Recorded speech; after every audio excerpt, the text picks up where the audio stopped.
Saludos a todos en este nuevo video. En esta nueva ocasión y a petición de ustedes, ya que he visto en varios de los comentarios consistentemente el que realiza un video sobre la situación militar en Yemen y también sobre la situación ¿verdad? Que está ocurriendo ahora mismo en el Kurdistán iraquí.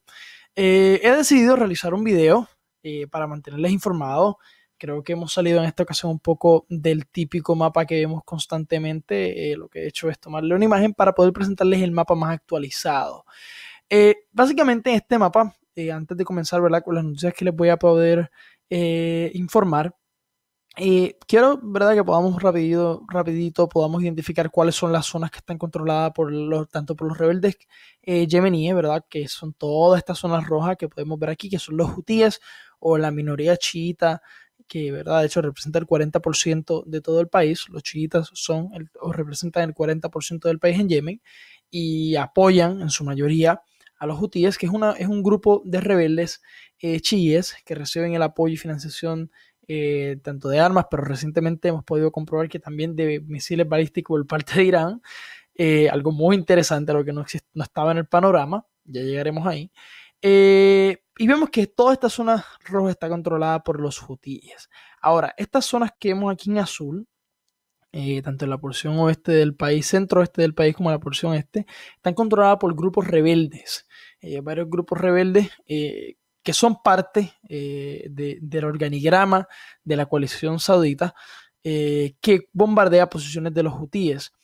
Y también, entre comillas, posiciones de Al-Qaeda, quien, ¿verdad? Al-Qaeda en Yemen, quien básicamente es que controla toda esta franja negra en Yemen. ¿Por qué digo entre comillas? Porque, primero que nada, es interesante ver que Arabia Saudí ha dejado claro o ha demostrado en el terreno, no solamente por los fracasos que ha tenido en el terreno Arabia Saudí o los rebeldes que Arabia Saudí apoya, y porque digo fracasos porque debido a que Yemen tiene zonas muy montañosas y debido a que la coordinación entre, ¿verdad?, el equipo militar que está en el terreno, el cual de hecho es comandado directamente por el Ministerio de Defensa Árabe Saudí y la Casa Real Saudí, junto a que, ¿verdad?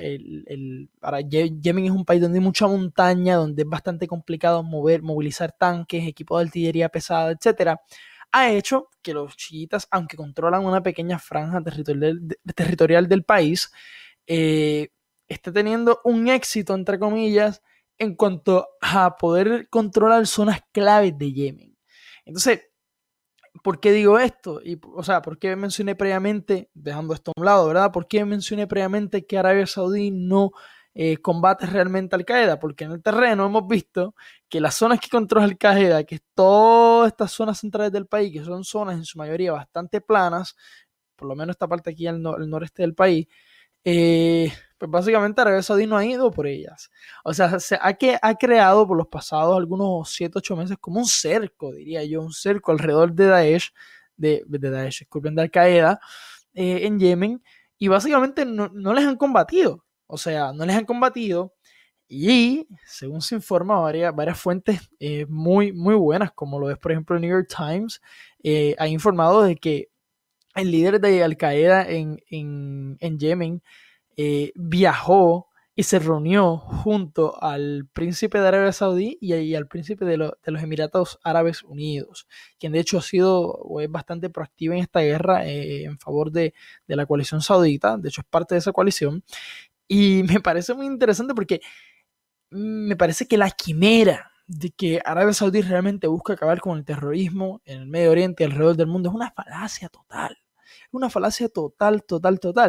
O sea, no solamente apoyan en el terreno Al Qaeda, sino que a nivel individual sí ha habido interacción.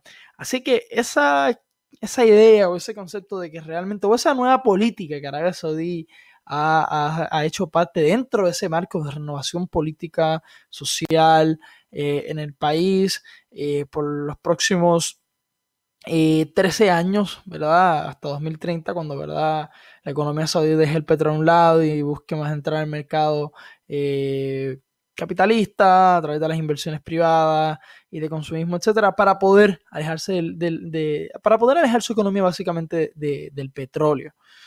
Como todos saben, pues Arabia Saudí es básicamente el segundo mayor productor de petróleo en el mundo, aunque no tiene las reservas de petróleo más grandes del mundo, pero sí tiene mucho petróleo en el país y pues básicamente pues por eso es que es tan importante el petróleo en su economía.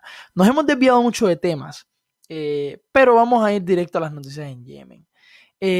Básicamente, según nos informan las Naciones Unidas, aproximadamente 33.395 personas han muerto en la guerra de Yemen desde que comenzó.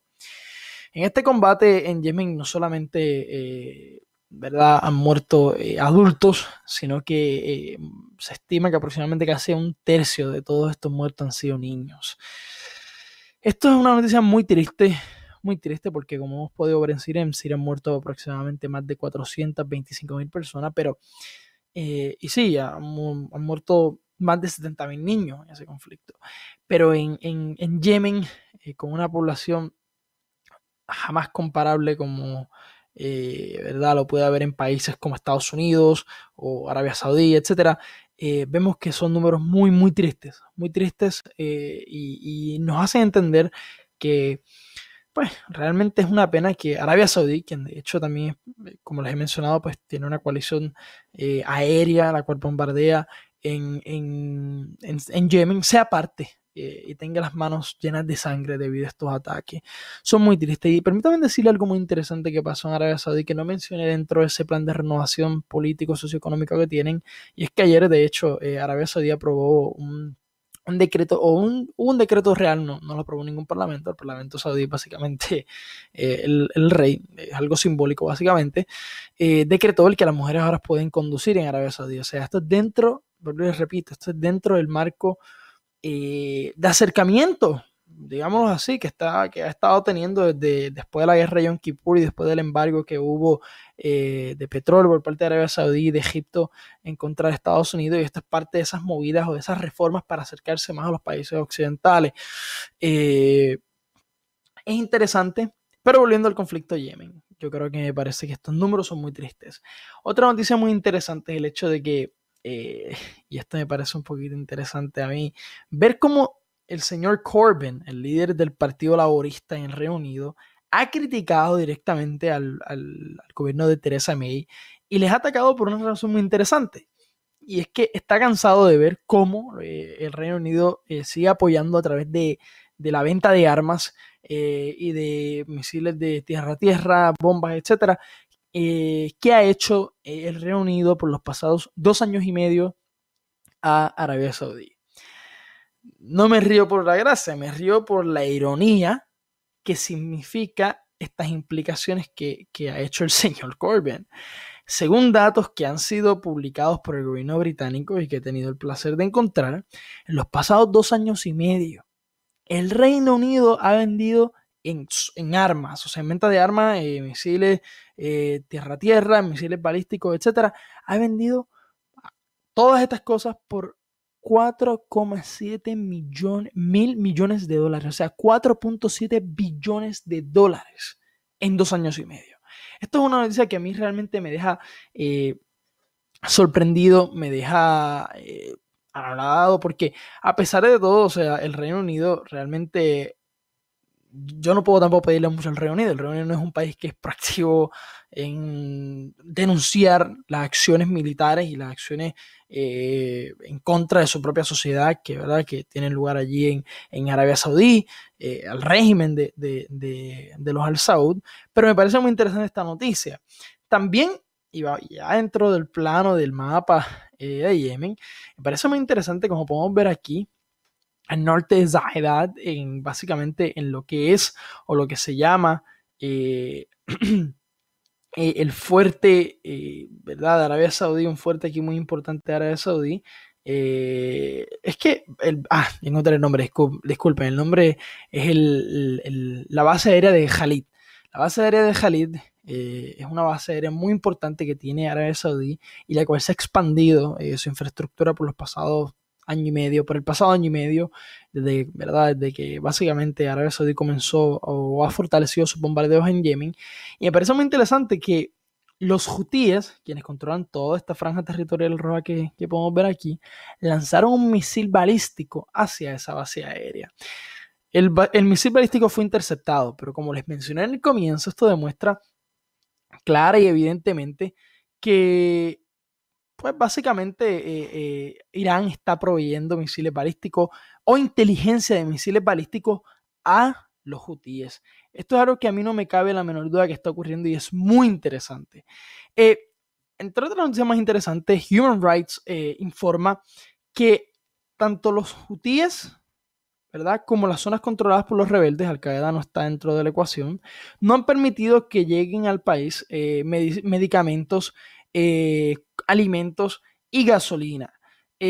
¿Por qué ninguno de los dos bandos lo hacen? Porque ambos bandos controlan zonas, especialmente al oeste de Jarib, al oeste de Hassan, al norte de Jamir y obviamente la gobernación de Saida y al norte acá, perdón, acá al norte de Adén. Es evidente que no van a permitir la entrada ni de barcos, ni a nivel terrenal, menos de Arabia Saudí, de este tipo de ayudas porque no quieren perder o ceder zonas claves como las que acabo de mencionar. Esto es evidente, pero así lo anuncia Human Rights y me parece muy interesante que lo sepamos. Entre otras noticias también muy interesante que cabe destacar, y esta es un poco no bastante triste, y es que Arabia Saudí en uno de sus bombardeos ha matado a 26 niños en el pasado mes de junio, según informa Human Rights, pero también los Estados Unidos en uno de sus bombardeos, como parte de esta coalición, que no lo ha hecho de manera oficial saber al resto del mundo, pero si es parte de esta coalición de manera indirecta a través de, ¿verdad?, de ceder sus propios helicópteros Apache, como por ejemplo al régimen de los Al-Saud, y ahora vemos que bombardea directamente, ha matado a 16 personas hace unos días en Yemen. Entre otras noticias también cabe destacar que al oeste de Marib podemos ver, ¿verdad?, que otros 12 civiles han sido asesinados.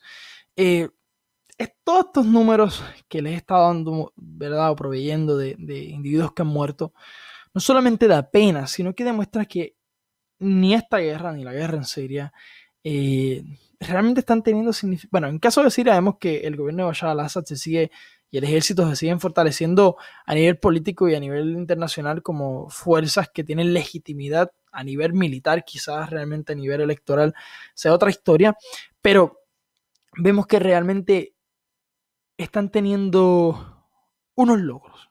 Y cuando digo logro es en establecer o lograr crear récords de muertos.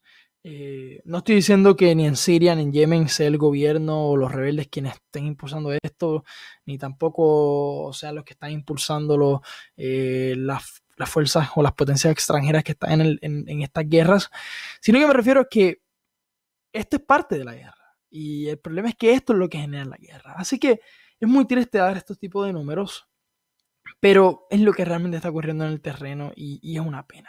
También en la gobernación de Taiz, en Yemen, podemos ver que aproximadamente 4 niños, disculpen, es acá al sur, cerca de Adén, podemos ver que, ¿verdad?, nos informan que 4 niños fueron asesinados en la ciudad de Taiz. Y insisto, o sea, es muy, muy triste lo que está ocurriendo en Yemen, pero más triste es ahora cuando les dé este número de que aproximadamente hay 643.000 casos de cólera en el país. De hecho, se estima que hay 3.000 casos por día, o sea, 3.000 casos de cólera por día. Esto no es una epidemia ya. Esto es una epidemia que se ha convertido en una nueva masacre que no puede ser atajada por el salubrismo debido al cerco que tanto los rebeldes como, como las fuerzas progubernamentales o del régimen político que apoyaba el régimen de los Al-Saud y Al-Qaeda han impuesto en el país. O sea, esto es una cosa muy, muy lastimosa y muy triste. Cabe destacar también que en la capital de Yemen, un civil estadounidense ha sido arrestado. Esto es muy interesante porque hace un año y medio atrás aproximadamente el gobierno estadounidense emitió un comunicado informando a todos sus ciudadanos o cualquier civil que tenga la ciudadanía estadounidense o residencia estadounidense y que quisiera ir estadounidense que se largara de Arabia Saudí, no, disculpen, de Yemen. Algo que al parecer no ocurrió. Y un civil estadounidense fue arrestado por las fuerzas hutíes en la capital de Yemen.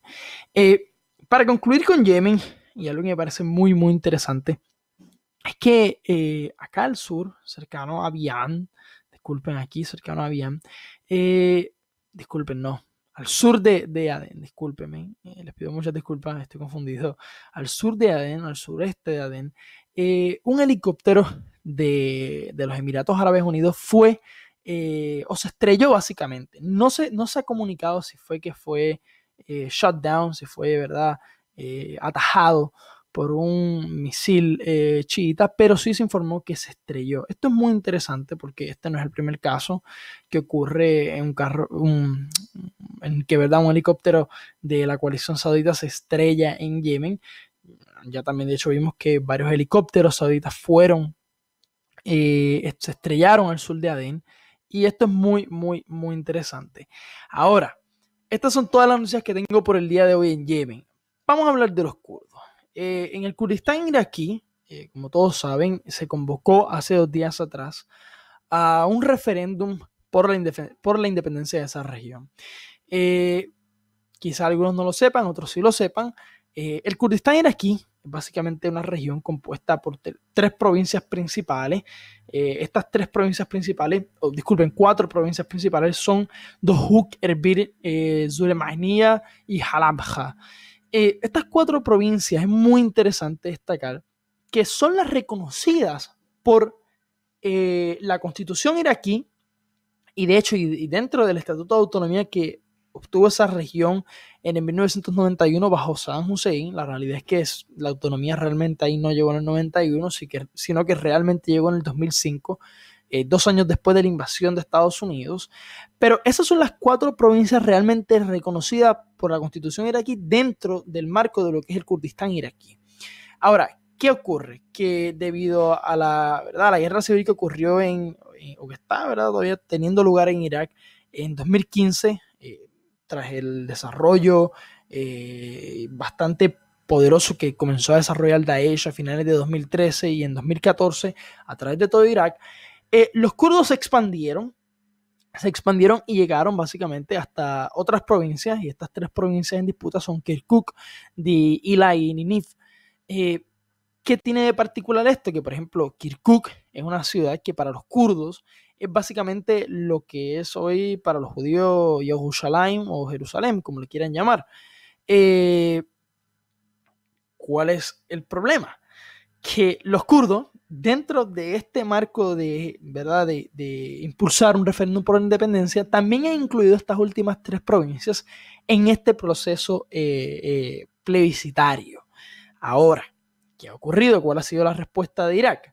La respuesta de Irak ha sido, a través de su parlamento, a través de su primer ministro, a través de sus fuerzas armadas, que no va a reconocer este referéndum, que no apoya el referéndum y que no va a permitir que Irak se independice. Ahora, ¿cuál es el problema? Que dentro del marco del Estatuto de Autonomía que tienen los kurdos en el Kurdistán iraquí, los Peshmerga, el ejército de los kurdos en Irak, son los únicos que pueden controlar el territorio del Kurdistán iraquí dentro de la soberanía territorial o del marco territorial y constitucional iraquí. ¿Cuál es el otro problema? Que el ejército iraquí no puede penetrar el Kurdistán iraquí dentro del marco constitucional. Si lo hiciera, sería una violación no solamente a este estatuto de autonomía que tienen los kurdos en Irak, pero también sería una violación constitucional, algo que ha hecho que el gobierno iraquí esté entre la espada y la pared, porque por un lado no apoya algo que realmente dentro ni del estatuto de autonomía, aunque sí dentro de la constitución iraquí se establece, pero dentro del estatuto de autonomía no se dice que los kurdos nunca se pueden independizar. Aunque sí se da a entender esa interpretación. Yo no soy abogado, no voy a entrar en este tipo de discusión constitucionalista, pero sí se da a entender que no pudiera independizarse, pero tampoco dice claramente que no se puede independizar. Así que, aunque este, ¿verdad?, referéndum no cuente con el reconocimiento del gobierno iraquí, ni tampoco de la comunidad internacional, la cual ha empujado básicamente para que se prevenga, tampoco cuenta con el apoyo ni de Turquía ni de Irán. Ahora, vamos a hablar de Turquía e Irán con respecto a este tema. ¿Cuál es el problema con este tema? Primero, Turquía, la cual de hecho hace un año atrás penetró territorio iraquí, o sea, penetró hasta el Kurdistán iraquí para básicamente proveerle ayuda, o sea, ayuda y entrenamiento militar a los kurdos en Irak. y lo hizo ¿verdad? Sin el permiso de Irak, ahora amenaza a los kurdos diciendo que va a cerrar el grifo de petróleo que va desde el Kurdistán iraquí hasta Turquía. Cerró la frontera y desplegó tanques y militares cerca de la frontera con el Kurdistán iraquí. Eso es uno. Número dos, Irán hizo lo mismo y desplegó tropas y tanques cerca de la frontera y también cerró las fronteras con el Kurdistán iraquí e incluso prohibió los vuelos desde Irak hasta el Kurdistán iraquí. Ahora, ¿cuál es el problema para estas dos potencias con el Kurdistán iraquí? Primero, que según Turquía e Irán, esto puede fomentar que los kurdos en su país puedan aumentar el auge de querer independizarse, número uno. Y segundo, que esto también puede, ¿verdad?, afectar su economía porque básicamente es en el Kurdistán iraquí donde se localizan de las reservas de petróleo y de gas natural más grandes que hay en todo el mundo y, ¿verdad?, y si las comparamos con las que tiene Turquía y las que tiene Irán, son muchísimas más grandes. Ahora, ¿cuál es el problema que yo veo en toda esta situación, este problema geopolítico? Primero que nada, que un país como Turquía, en el cual ha sido acusado en tribunales alemanes por crímenes de lesa humanidad en contra de su minoría kurda en el sureste del país, venga a tomar este tipo de posturas irrelevantes, ridículas y demuestra que los turcos ahora mismo no tienen una postura real de lo que creen, solamente quieren tener posturas que les favorezcan al momento y ya. O sea, toman decisiones, toman posturas y toman acciones que solamente les benefician a ellos de manera individual a corto plazo, como lo fue en ese momento invadir el Kurdistán iraquí o no invadir, pero movilizar tropas al Kurdistán iraquí, apoyar a los kurdos iraquíes para acabar con Daesh, entre comillas. O sea, les daban entrenamiento militar a los soldados kurdos iraquíes, pero en cambio ellos recibían petróleo y ahora que ya no están en el Kurdistán iraquí, ahora son malos los kurdos y ahora yo apoyo el gobierno de Irak o sea, son tan ambiguos realmente. El gobierno de Erdogan es tan ambiguo que realmente yo no sé ni en qué creen. Así que no creen en nada desde mi punto de vista. Ahora, Irán realmente no ha estado tan enfocado, o sea, está enfocado en este asunto, pero realmente no puedo decir que ha sido súper agresivo en contra de los kurdos, que los ha tratado de exterminar como si los ha hecho Erdogan, quien ha matado desde 2003 a más de 20.000 kurdos. Hoy día casi 2 millones de kurdos no pudieron, por ejemplo, votar en el pasado referéndum que hubo en Turquía porque no son ciudadanos turcos. O sea, yo no puedo compararlo. Ahora, de hecho, y para quien no los crean, de hecho, el trato de los kurdos y de los judíos en Irán es muy bueno, aunque realmente sí son